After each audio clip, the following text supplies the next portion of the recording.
Mag-scrambled egg muna tayo. Nagisa muna ako ng bawang at sibuyas. Kamatis. Tapos, papalabas naman natin ang gandang aromatis. Saka natin ilalagay ang egg.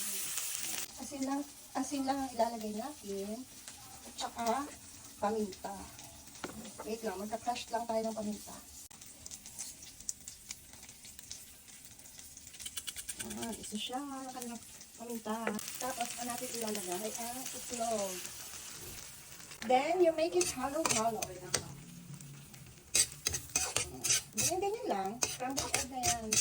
Depende sa inyo kung gusto nyo ng malasado or lutong-luto.